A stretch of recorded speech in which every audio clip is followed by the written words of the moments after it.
gannaaw ba ñu ko falee ci weeru mars 2009 falaat ko ci weeru juin 2014 maire bu Gossas di Madiagne Seck ak équipe bi mu àndal am liggéey bu am solo bu ñu def fii ci Gossas di ko dalee wàllu jàng ak jàngale wér-gi-yaram diine tàggat yaram ak wàllu social ponk boo ci jël maire bu Gossas ak équipe bi mu àndal am na lu am solo lu ñu ci def.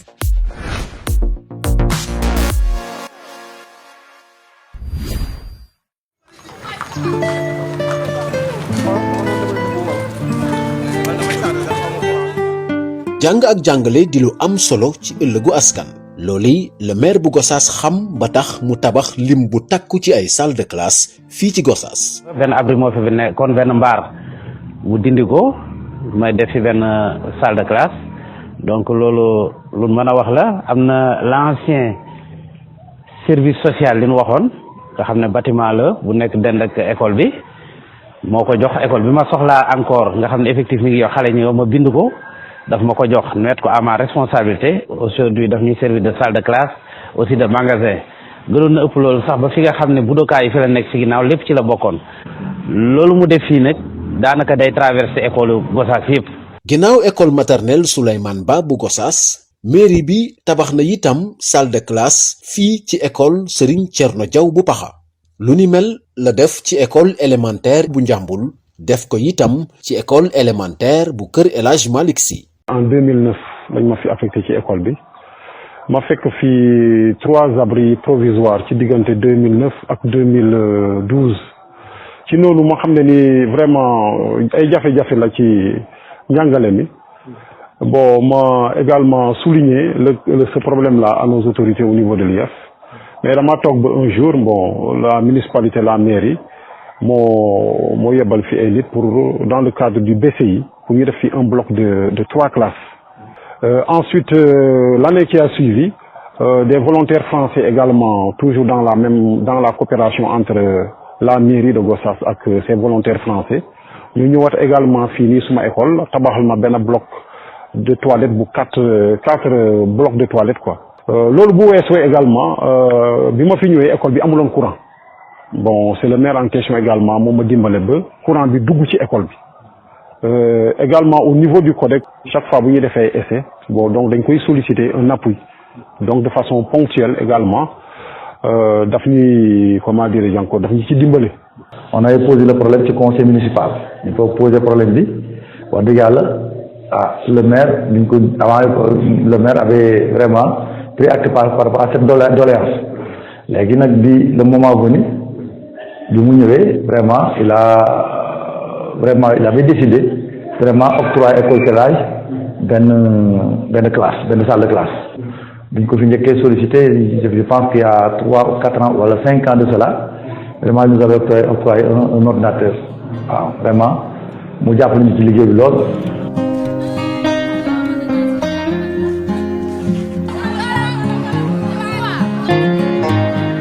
donte bokkul ci ponk yi mu gàll ci ndoddam maire bu Gossas di Madiagne Seck ak équipe bi mu àndal tabax nañu juróom-ñaari salle de classe ci CM2 bu Gossas classe yi mu mujjee tabax mi ngi ko amal ci école élémentaire Serigne Sam Mbacké bu 106 classe yile bu yàggul dara lañu ko daloo ak mbooleem jumtuwaay yi mu àndal mairie bi jël na itam ay jàngalekat yuy toppatoo tout tànk yi lu ni mel moo am ci école élémentaire bu Kër El Hadj Malick Sy amit ci école élémentaire bu Omar Gueye naka noonu école élémentaire Serigne Sam Mbacké bu 106 ak école élémentaire Serigne Thierno Diaw bu Paxa. xale yi dañ leen di initier pour que bu ñuy dem CI ñu am tuuti bagage yoo xamante ne si dinañ ko mën a yóbbaale mais nag ku wax xale tamit wax sécurité encadrement bi parce que c'est pas évident nga yor ay xale yoo xamante ne si ñu ngi am 4 ans 5 ans. sécurité bi da ngay veiller ci ñoom di leen toppatoo di leen surveiller ak tamit li tax ñu indi leen fi tamit da nga ciy nekk bu baax a baax. liñ ci mën a jàngat mooy égalité de chance bi muy jox xale yëpp nga bëgg a jóge ci yenn localité yi wala Kër El Hadj ñëw école maternelle Souleymane Bala wala nga dem case des tout petits xëy na ñëwanteel xale dootul maanaam mais bu ñu defee loolu ci classe yi mu gën a jege askan wi nga xam ne njàng mu day waajal xale bi égalité de chance boobu maire daal di engagé wu pour mën leen a jël daal di koy def loolu yaakaar naa ne aussi lu nu war a saluer la loolu fokk na ci bilan bi nga xam ne maire def na ko. ci mbooleem école élémentaire yi ne ci diwaan bi mairie bu Gossas jël na ndaw buy wattu kaaraange gi gàlloo na itam mboolem facture yi aju ci wàllu ndox ak courant jëlit ay jigéen yuy toppatoo barab yi ci école maternelle Souleymane Ba ak case des tout-petits bu Gossas maire Gossas di Madiagne Seck di dimbale bu baax daara yi rawatina ci àppu jongante yi ci ndorteel ubbite l'école bu ne mairie bu Gossas dinay joxe lim bu takku ci ay fourniture scolaire ba mu doy jéego yu am solo yu mairie bu Gossas def ci wàllu jàng ak jàngale bokk na itam tabaxaat ba mu ne boy mur bu école élémentaire Oumar Gueye ba ndongo yi mën a jàng ci kaaraange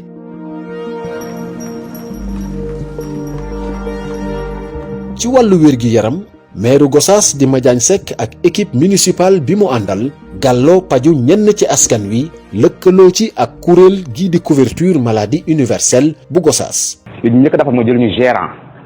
boo xam te ni elle est permanente nekk fii à tout moment ci loolu tamit mu jàpp ñu ak ci matériel informatique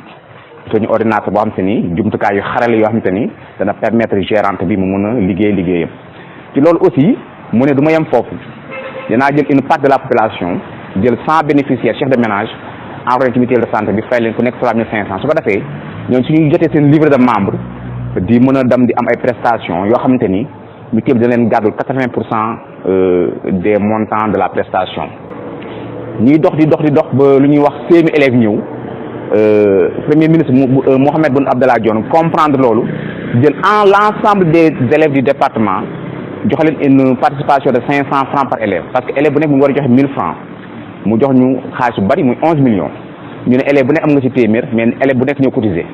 monsieur le maire ne damay dooleel PM loolu nga xam ne def na ko ci élèves yi man ma jëlal la contrepartie joxal leen élève bu nekk ci commune de Gossas ma jox leen 500 mu jël 3000 élèves en 2019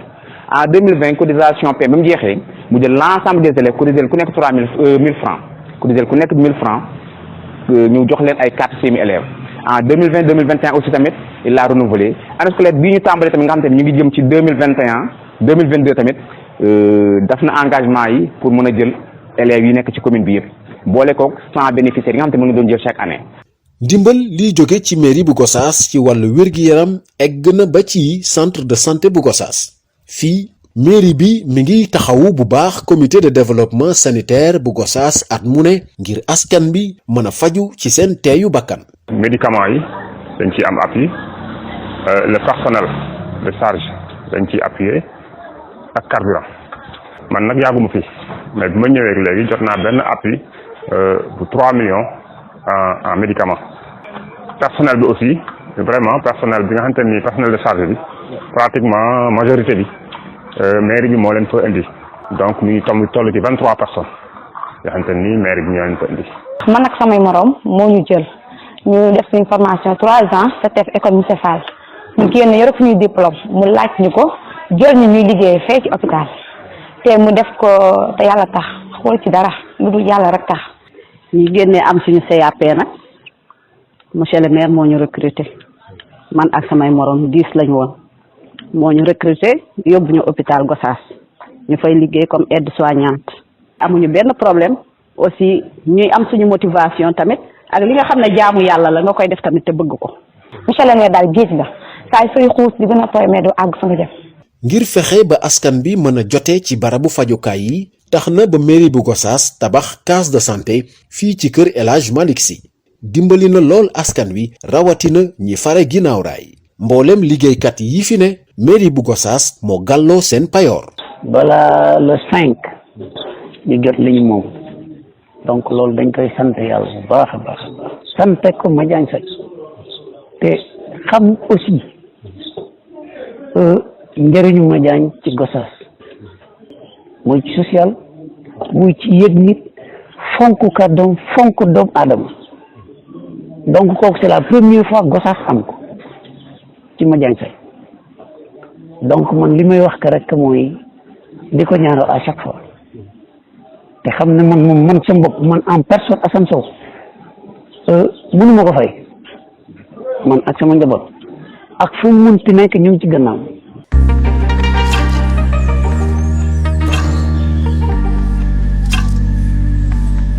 ci wàllu social mairie bu Gossas def na ci it ay jéego yu am solo mairie bi tax na lim bu takku ci doomu dëkk bi mën a am xëy bu weesoo ñuy liggéey ci mairie bi lim bu takku ci doomu dëkk bi ñi ngi liggéey tey ci FERA bi di fonds d'entretien routier autonome. parce que bëri na tey ñoo xam ne ñi ngi liggéey ci FERA bi seen i borom kër seen liggéey demeewul noonu lu ci bëri ay femmes lañ parce que FERA bi dafa composé ay góor ak ay jigéen mais jigéen ñi ñoo ci ëpp jigéen ñi tey lu mu bon weer dee dafa am loo xam ne dañ ko fayeek loo mooy dem jàppale ci seen i borom kër kon loolu lu ñu def lu dul saluer ko acte boobu noonu. ci lay fajee samay soxla di ci régler samay problème yëpp ak sama problème njaboot ci FERA bi aussi dinaa ci faju sax ba fajaale ci ay nit seeni soxla ak bi ma nekkee ci FERA bi ba léegi damaa gën a nekk sax à l'aise ndax xool naa ne toogaay dafa amul benn njëriñ ay complément yu bëri yoo xamante ne da doon def ci man FERA bi bu ma ci commencé liggéey dama ko ciy mottali. mairie bu Gossas tax na it ba courant bi mën a jotee ci lenn ci diwaan loole tax na ba kër yu bari tey am courant lu ni mel am fii ci Njàmbur. kii poto bi moo ko fi def. waaw bii poto bu weñ bu ban bi moo ko fi installé. Madiagne nag maa ngi ko ciy sant bu baax parce que bu mu ñëwee moom wax dëgg yàlla def na koñ bu amul kii ne am na ndax li woon mooy nit ku nekk am na yoo xam ne dañ ko doon wax mais am na ñu bari ñu fi jaar mais Madiagne li mu def am na ñu ci bari defuñu ko. am nañu fi jaar ñu bari laaluñu ci dara mais dafa ñëw moom muy laal muy góorgóorlu man li ma koy digal rek mooy na yokk góorgóorlu xam naa ne nag pour di jëlee ko fii moom dana jafe. ginnaaw raay itam mairie bu Gossas tax na ba ñu dindi ko ci réseau bi mu bokkoon muy bu Xelkom loolee tax na ba coupure courant yu bari yi ñu daan nemmeeku wàññeeku lool. bu ñu musoon a dugg ci weeru koor sunu fit yëpp ay dem. ndax dañu doon di am ay coupure courant yoo xamante ni macha allah jamono jooju dañ doon wax réseau Xelkom bu foofu yëngoo rek ñun waa gannaaw raay yëpp dañuy nekk ci lëndëm dañ doon dem sàba da doon diire ay 3 jours 4 jours man soose bokk naa ci ñoo xam ne ni jënd naa mbuusu glace biir garage à 300 francs te loolu liñ ko yóbbee woon mooy ñàkkub courant pendant 3 jours loolu tey bokk na ci loo xam ne ni vraiment tey dañ ciy remercier di ci sant tey le maire Madiagne Seck puisque tey moom moo ñu génne ci loolu est-ce que xam nga Xër Xaar 1914 lañ ko sanc 1914 lañ ko sanc 2014 la am courant ça veut dire que 100 ans Xër Xaar toog na ko amul courant maire ñëw jour bi muy génnee gannaaw raay ci réseau kii bi Xelkom bi jour boobu la courant Xër Xaar tàkk.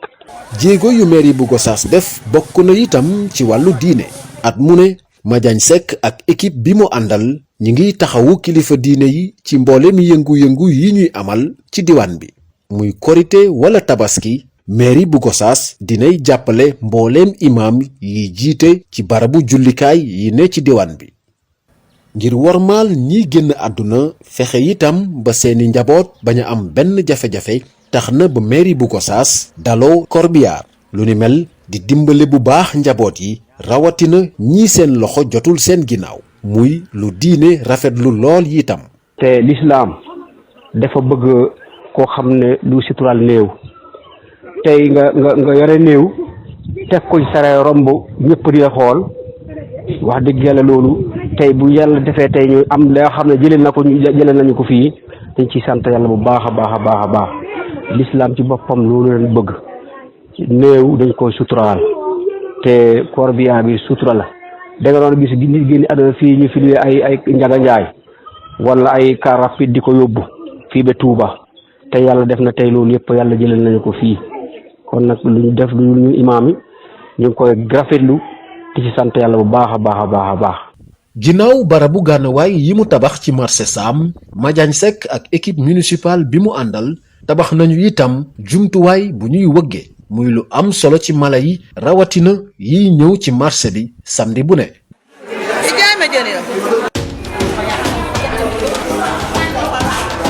ci marché central bu Gossas Madiagne Seck ak équipe bi mu àndal defaraat bu baax fii jigéen ñi yëngoo rawatina jaaykatu jën yi. ndax suñu masaan toog fii danga naan balaa ñoo wàcc mbaar mi daa am ci suñu kaw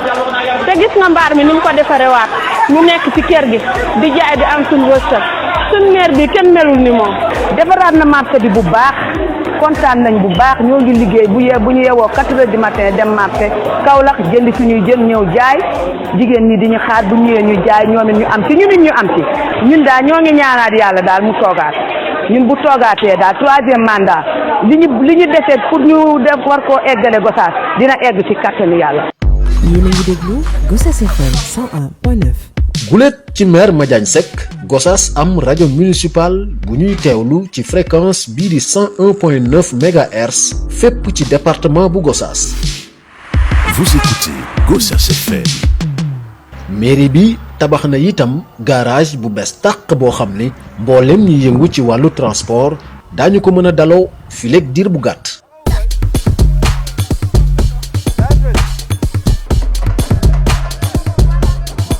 tàggat yaram desul ginnaaw ci mboolem ponk yi daloo ndimbal luy jóge ci mairie bu Gossas gannaaw koppar yi mu jéggal ñiy saytu wàllu tàggat yaram ci Gossas mairie bi at mu ne day joxe ndimbal lu ñeel ASC yi yokku na itam koppar yi ñu gàll ci coupe maire. mooy après zone ci mel ne les 15% mooy 15% yi mais dafa may la ASC yi may ko aussi la zone le maire Madiagne Seck mooy ñëw à Gossas depuis 2009 et mu commencé teg la coupe du maire en 2009 avec une mise de 500 000 francs la tàmbalee demoon na ba 1 million mooy coupe maire bi passé mise bi dafa eggoon ba 1 million donc loolu daal bu nekkee côté musique foofu moom xam naa ne maire 500 000 joué dem ba 1 million année bi yëpp moom nee nañu il va mettre une mise de 1 million 500 000 francs.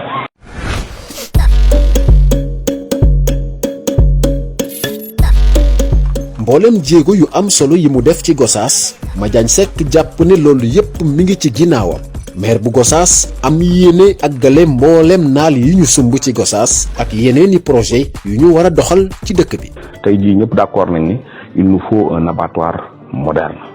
dans la commune de Gossas loolu demoon nañ ba wutoon ko ba amoon accordu AGETIP